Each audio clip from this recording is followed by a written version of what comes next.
Hello and welcome to another Portworx Lightboard session. My name is Ryan Wallner and today we're going to be talking about pool rebalancing. So let's dive in. We have a Kubernetes cluster here represented in this main box. We have Portworx nodes deployed across this Kubernetes node. If you need a refresher, remember that Portworx is deployed across your Kubernetes worker nodes and it consumes whatever storage is available on those worker nodes. If you are an Amazon or virtualized, typically this is some kind of device that's mounted to that worker node, such as a VMDK in vSphere or an EBS volume in AWS. If you're on-prem and using directly attached storage, it could mean that you have NVMEs or SSDs available. So these are the disks we have available on our Portworx nodes.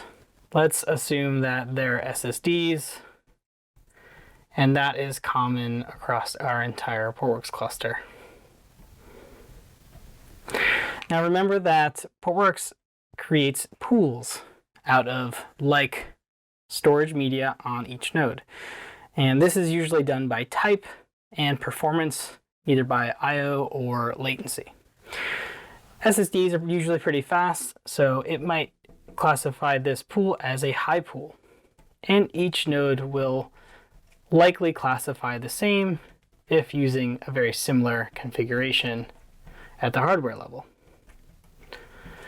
So each one of these storage nodes have a high class of storage, and that device is now part of that pool. You can have multiple devices for one pool. You can have up to 32 pools per node. Either way, we have one pool with one disk on each one of our nodes. Because they're also like, this is what the aggregate global storage pool looks like. So you can say that Portworx provides a global storage pool of SSDs to Kubernetes for applications to use. Mind you, they are individually considered a pool. So this is important because it sort of sets the context for how pool rebalancing works. Applications can provision volumes. Let's say this application has a PVC, and each one of these applications also has a PVC.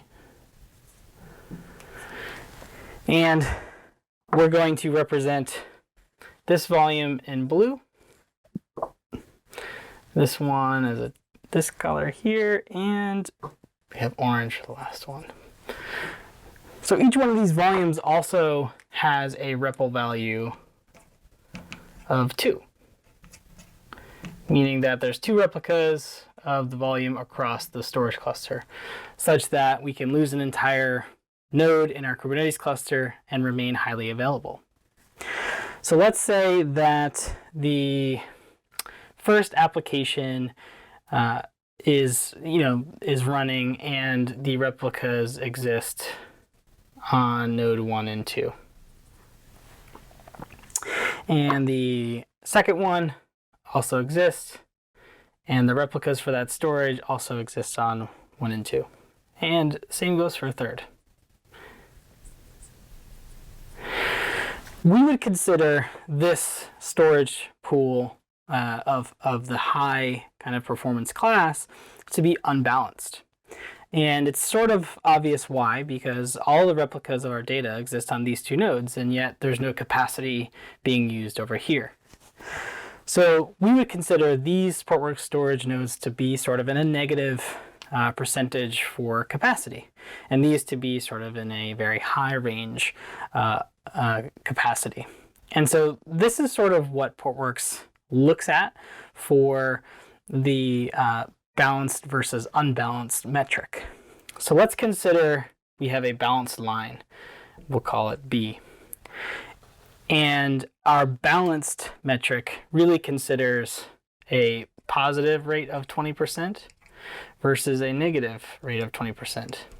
And anywhere within that range, both positive or negative, meaning it has a lot of storage or not a lot of storage, is balanced within that those percentages. And we'll call that the kind of mean value. When the cluster sort of gets out of balance, say above or greater than that 20%, we become unbalanced. The same goes for these, right? So an individual node will have this sort of metric to let you know what pool is balanced versus unbalanced. This would essentially be, these nodes would have a high percentage and these would have a low one, and overall the cluster is unbalanced. So we would be able to act upon this metric and say, rebalance it. Now we can manually kick this rebalancing procedure off, or with Autopilot 1.3, we can basically watch these metrics and allow Autopilot to automatically rebalance our cluster. Now you can also have action approvals, which allow you to kind of hook it into your DevOps or GitOps pipelines, and so these auto rebalancing procedures need approval before they actually get taken.